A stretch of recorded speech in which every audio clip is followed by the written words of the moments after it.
In the courtyard below, the royal drummers began the morning rhythm. 7 slow beats, then silence. Across the kingdom, people would hear it and know the Lion of Oyo had fallen. 3 days after the burial, the royal council gathered in the palace hall. Adewumi sat where her father once had, back straight, face unreadable. "Princess," began Chief Oloye, the eldest councilman, "we grieve with you, but now we must speak of succession." Adewumi's hands tightened on the arms of her chair. "There is nothing to discuss. I am my father's firstborn." The chiefs exchanged glances. Chief Oloye cleared his throat. "Our tradition says, our traditions are the old men's fear." Adewumi's voice cracked like a whip.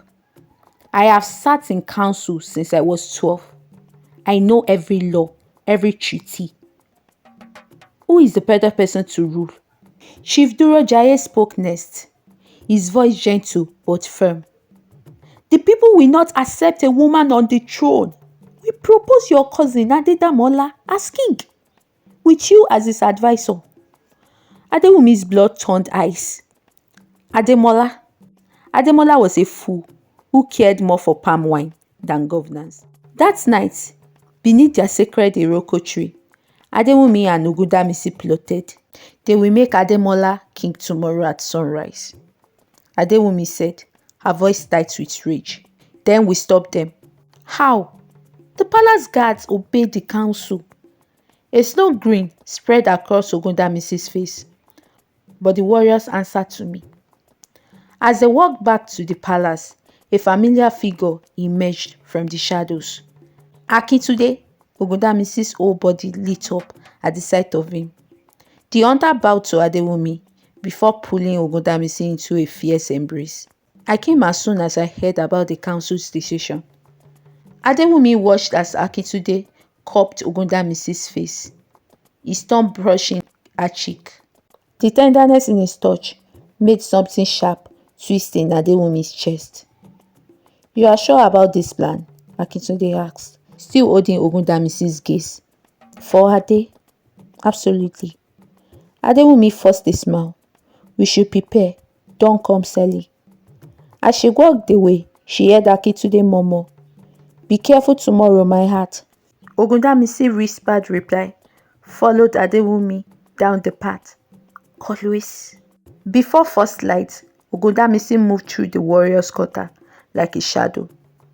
"Tonight we choose," she told the assembled fighters. "Do we let weak men decide Oyo's fate? Or do we stand with the daughter who has proven her wisdom time and again?" The warriors' response was immediate, sword raised in silent salute.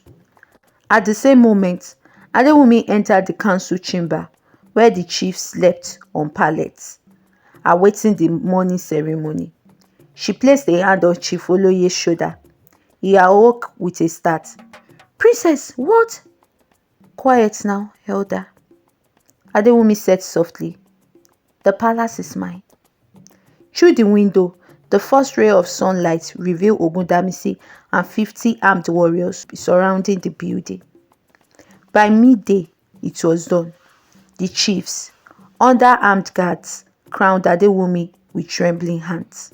The people of Oyo, gathered in the square, watched in stunned silence as their new queen stood before them. A woman alone on the throne. That had never been meant for her. Ogundamisi knelt first, her sword laid at Adewumi's feet. "My queen." One by one, the warriors and the people who followed suit, even the chiefs, bowed their heads. Adewumi looked out over the kingdom, her heart pounding. She had won. Then, her eyes found Akintunde in the crowd, his arms around Ogundamisi's shoulder as they knelt together. The taste of victory turned to ash in her mouth.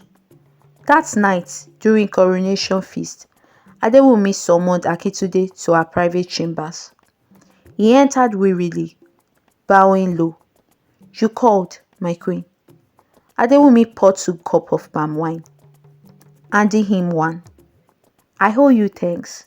Your support meant much to Ogundamisi. Akitude's shoulder relaxed slightly. She would do anything for you. Would you? Adewumi stepped closer. Serve your queen loyally. When Akitude looked up, Adewumi was standing very near. The scent of jasmine oil heavy around her. His breath itched. My queen, Are you willing to let go of your family? Even her life? Because you love her? Akitude looked at Adewumi. That is so easy for you to say, Adewumi. I could see through you from the beginning, but I never knew you could actually throw your friendship with Ogundamisi away. Just for what? Then you underestimated how much I actually love you. Adewumi replied with a smile. I don't care how much you love me, but no one can replace Ogundamisi in my heart, Akitude said firmly. Who cares? As long as I have you beside me. Adewumi walked closer to Akitude. I don't care if you love me, as long as I have you, and not anybody else, not any other woman, not even Ogundamisi. She smiled as she stared into Akitude's eyes. At dusk, Ogundamisi was summoned by Adewumi in the royal court. Ogundamisi walked into the court in high spirits, hoping she would be installed as the general army commander, knowing her father is sick and of age. Your Highness, Ogundamisi bowed. You came quite early than I expected, my lady. Adewumi smiled wickedly. You have proven yourself useful before your queen and the royal council, and it is fair we install you as the chief commander of the royal army after your father, Adewumi said, as the royal council shouted, Ah! It has never been heard that a woman became an army, talk less of chief commander of the army. Ogundamisi went on her knee. Thank you, my queen. But there is one last thing you must do. Adewumi looked up. Ogundamisi looking at her straight in the eyes. You must go to war against the Ijayes, Adewumi said as the council shared glances. She is a woman, my queen. Your father has refused to lend a helping hand to the Ayedade people because the Ijaye soldiers are said to be fierce and strong. We cannot go against them, my queen, and we could become slaves to them if they should win the war, one of the chiefs reminded Adewumi. Prove yourself to me and the council, Ogundamisi. Put Ijaye under our footstool, and Ayedade will be forever indebted to us, Adewumi said as Ogundamisi looked at her angrily, but she must obey the royal command. As your lordship wishes, your highness, Ogundamisi said and bowed. You will go by dawn. Men have been prepared to follow you, and I wish you victory. Ogundamisi got home with an heavy heart. Her father, Balogun, sat in the courtyard waiting for his daughter because he knew what had happened before her arrival. I never liked that girl from the beginning, Balogun said as Ogundamisi sat beside him in tears. Tell me about the Ijaye warriors, father, Ogundamisi said calmly. They are fierce, dangerous, and merciless. All of them would rather die at war than surrender to their enemy, Balogun answered. In order to win, you must be ready to kill them all. Give no room for rebellion, Balogun added. I am scared. What if I fail? Ogundamisi cried. You brought this upon yourself, Ogundamisi. You rebelled and made Adewumi queen like a soldier.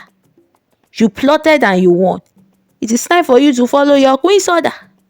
3 market days passed, and no one heard from Ogundamisi and her men. But the kingdom remained in high spirits as they prepared for the royal wedding of Adewumi and Akitude. Adewumi sat on the throne in all her glory, with all smiles, but the groom's face told a different story. News went around Oyo about Adewumi's betrayal. but she doesn't care. She has gotten what she wanted. 6 months after, Ogudamisi returned from battle. She has seen death and survived.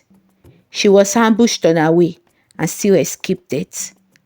Adewumi sat with the council, barely telling the story of how far she's gone.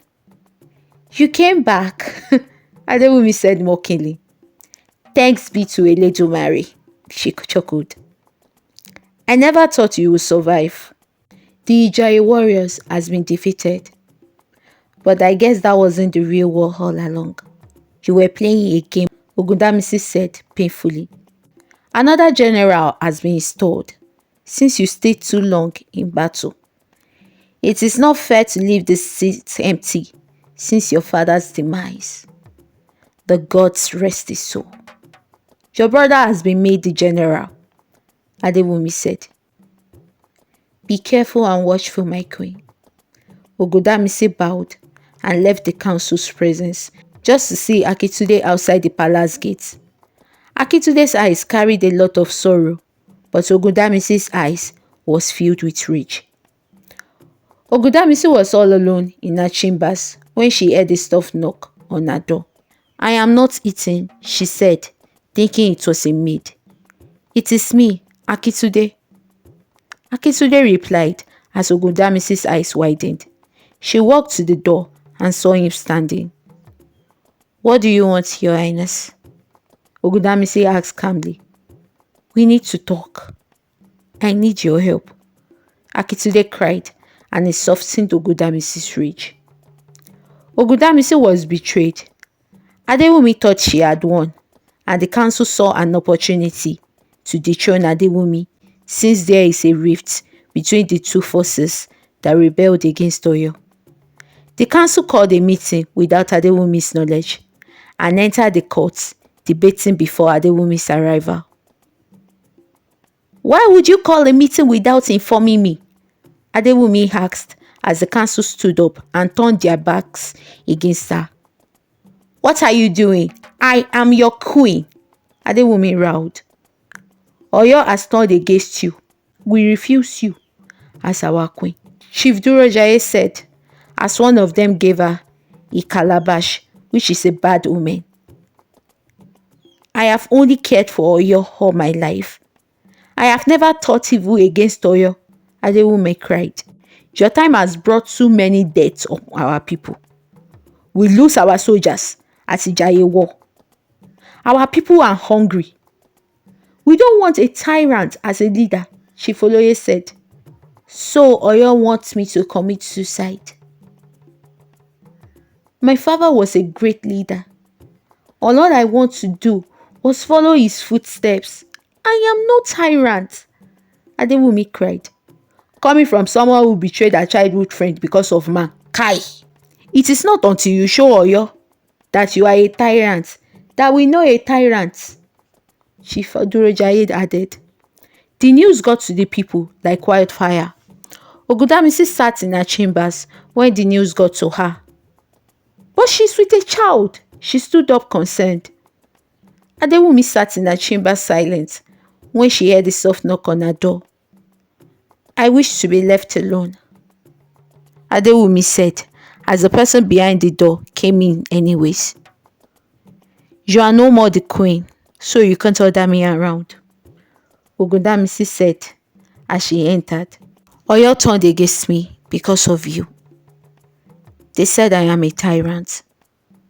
"Of course you are," Ogundamisi said calmly. "I love Akin today. So much you wanted me dead."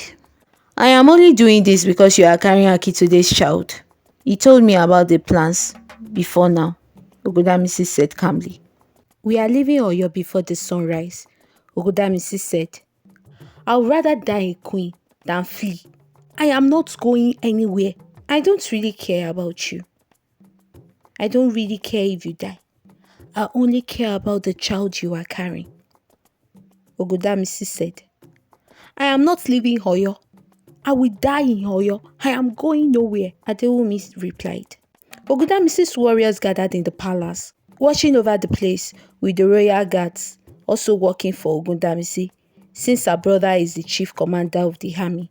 That girl almost killed you. Why are you even supporting her? Ogoyinka yelled. I have asked nothing of you before, brother. I only asked for this one favor, Ogudamisi pleaded. Supporting you is me going against Oyo, Ogoyinka lamented. Tell Oyo to allow me undo what I have done. 3 months passed, and Adewumi went into labor. The royal midwives attended to her as Ogudamisi stood by and watched her scream and delivered. Tears streamed down her eyes as the baby cried. Adewumi smiled at the sight of the newborn child. It's a girl, my queen, a midwife said. Clean her up and leave us, Ogudamisi said firmly. The royal midwives quickly cleaned her up and left the chamber. I wish to nurse my baby for a while, Adewumi cried. You are delaying the crowning of a new king, Ogudamisi answered. Ogudamisi, you have done it once. You can do it again.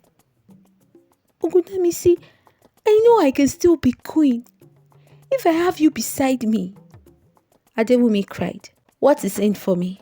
I will make you the chief of the army. I want to become the head of the council. I want to be the second in command in Oyo, Ogudamisi requested. It shall be done.